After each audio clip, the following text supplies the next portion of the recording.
вам, братья и сестры. Слава. There are many times when we are confused and we don't know what to do. Очень много времени, когда мы сконфужены и не знаем, что делать. Maybe an unexpected problem comes up, or a goal we are working towards becomes impossible to Может achieve. быть, неожиданно что-то случается или что-то сложное случается на работе. In such a scenario, when we might find ourselves lost and planless, И в такое время мы можем найти себя очень потерянными и не будем знать, что делать. especially around Christmas, when you have to buy all these gifts and everything to appease our family members. Особенно во время Рождества, когда нам нужно покупать всем подарки, чтобы порадовать своих членов своей семьи. And Christmas is a happy holiday, but all these extra celebrations we've put on there, which aren't technically bibliейские, they can be stressful. И Рождество — это очень такой счастливый, веселый праздник, но тот стресс, который мы вкладываем в это приготовление к нему, это очень может быть сложно. However, God, He is not planless. Но Бог это не планирует. У Него есть план. У Него есть свой план на это. There's a famous verse in Jeremiah. Очень есть известный стих в Иеремии, It's verse 29:11. стих, глава 29, 11 стих. And I'm paraphrasing here, but it says that God has a plan for us, И я a скажу plan, своими словами, но в нем сказано, что у Бога есть свой план для нас. a plan for good and not evil. И этот план на доброе, но не на злое. However, God's plans, they're not on our timetable. И Божий план, они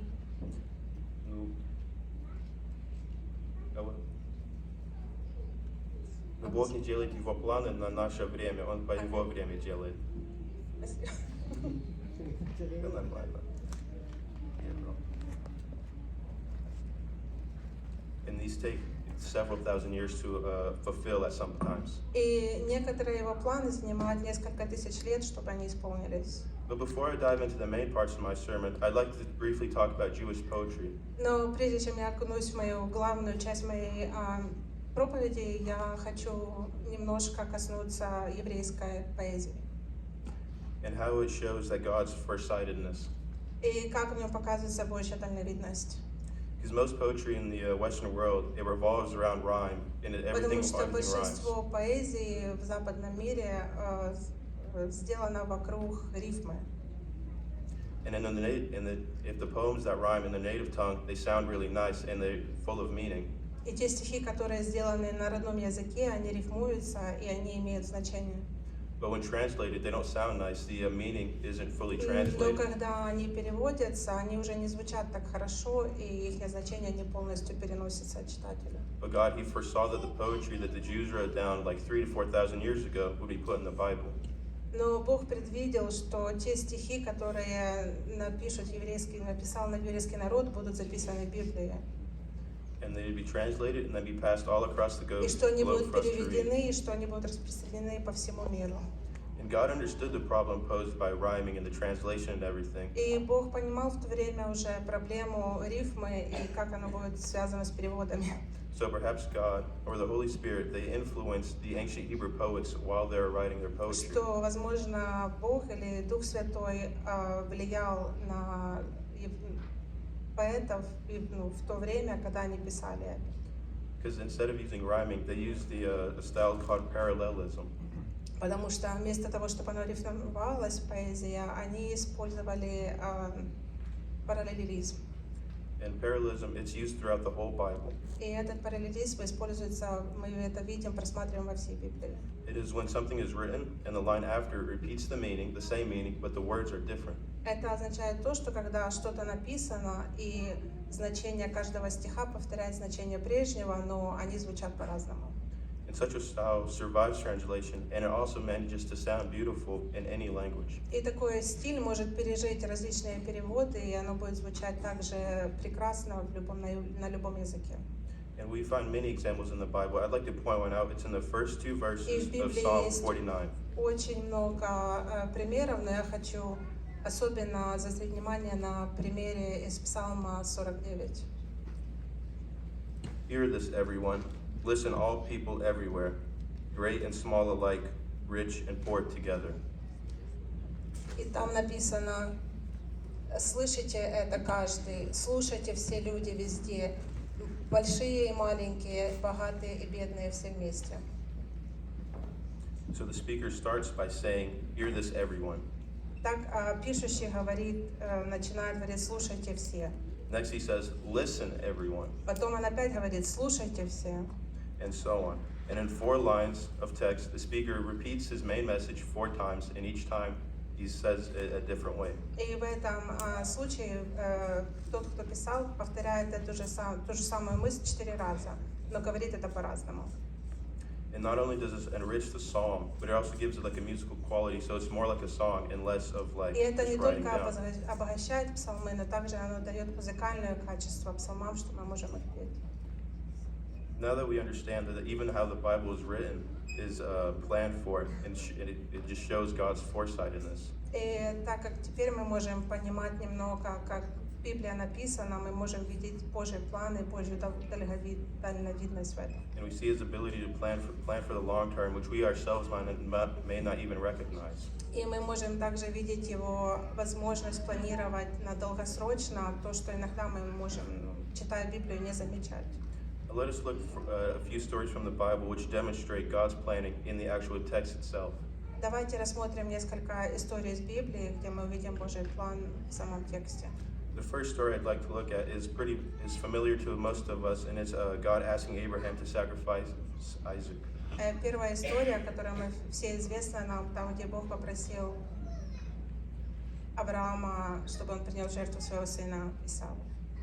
To remind you of what happened, I will read part of the story, starting from the bottom of verse 6 to verse 13. Чтобы напомнить нам, я начну читать часть этой истории, я начну с конца 6 стиха и закончу стихом 13. In Genesis chapter 22. Бытие, 22 глава. As they walked along together, Isaac said, "Father." He answered, "Yes, my son." Isaac said, "I see you have the coals and the wood, but where's the lamb for the sacrifice?" Abraham said, "God himself will provide one." And the two of them walked on together. When they came to the place which God had told them about, Abraham built an altar and arranged the wood on it. He tied up his son and placed him on the altar, on top of the wood. Then he picked up the knife to kill him. But the angel of the Lord called to him from the heaven, "Abraham, Abraham," he answered. And he answered, "Yes, here I am. Do not hurt the boy or do anything to him," he said. "Now I know that you honor and obey God, because you have not kept back your only son from him." Abraham looked around and saw a ram caught in the bush by its horns. He went and got it and offered it as a burnt offering instead of his son. And if we pretend that for a minute we do not know about Jesus, Если мы на минутку представим, что мы не знаем об Иисусе, this story seems pretty simple to us. эта история кажется очень простой нам. It's just God testing Abraham. Это просто Бог проводит тест над Авраамом. And this is how pretty much everybody who read it for the past 2,000 years until Jesus was born. И до рождения Христа, предыдущие 2000 лет, как все, мне кажется, понимали, когда они читали эту историю. It was only after Jesus was born and crucified Это только после рождения Христа и распятия Христа do we fully understand and appreciate the depth that the story мы has. смогли полностью понимать эту историю и понять глубину этой истории и значение этой истории. Because the test of Abraham and the life and death of Jesus mirror each other very closely. Потому что тест Авраама и жизнь Иисуса Христа и распятие Его очень зеркально отображают друг друга. в They этой differ at a истории. very crucial point. Они разные в очень значимом моменте. God did not have a ram as a substitute, but he had to actually send his own son to the cross. У He had to Бога не было sacrifice. настоящего агнца, но замену агнца Он послал своего родного сына на крест.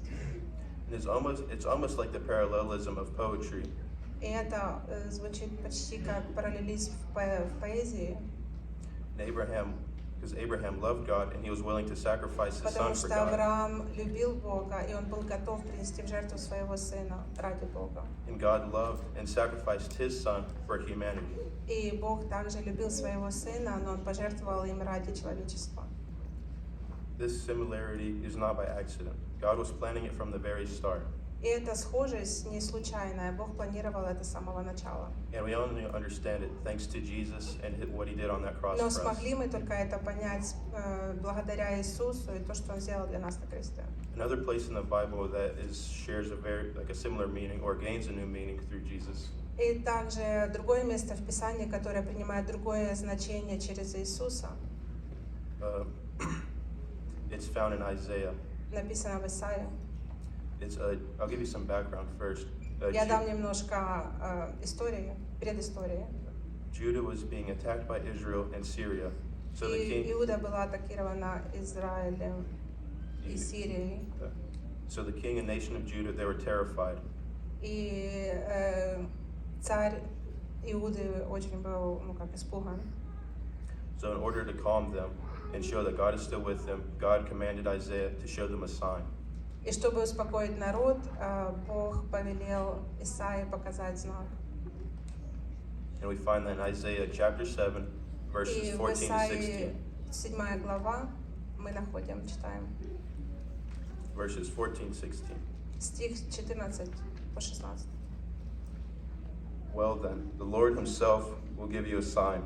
A young woman who is pregnant will have a son, and he will name him Emmanuel. By the time he is old enough to make his own decisions, people will be drinking milk and eating honey. Even before that time comes, the land of these two kings who terrify you will be deserted. Now, we who know Jesus, we immediately understand what this passage is related to Jesus. И потому что мы знаем уже об Иисусе, знаем Иисуса, то мы понимаем, что это относится и говорится об Иисусе в этом тексте. But the people at that time, Но в то время люди, in the 700 years after that, they did not know about Jesus, so they could not relate that to being Jesus. но в то время люди, 700 лет после того времени, люди еще не понимали, они не знали об Иисусе, поэтому они не могли эту историю соединить с рождением и распятием Христа. And in fact, it was only right before Jesus was born that the connection is made between the two. И только пред самым рождением Христа было сделано параллельное соединение. It is when the angel was trying to convince Joseph that the son of God was being born, that it was all right and that he shouldn't be worried about it. And it's in Matthew chapter 1, verse 23. Это когда ангел пытался объяснить Иосифу о рождении Христа. И я прочитаю это Матфея, глава какая? 1 глава, 23 стих. A virgin will become pregnant and have a son, and he will be called Emmanuel. The fact that God mentions this now is mostly for our benefit. И тот факт, что Бог вспоминает об этом только сейчас, это для нашего бенефита, для нашей пользы. God sets up his plans hundreds, if not thousands of years in advance. Бог делает и планирует все тысячи лет вперед. And these plans are good for us, but it's only through Jesus are our eyes and mind opened.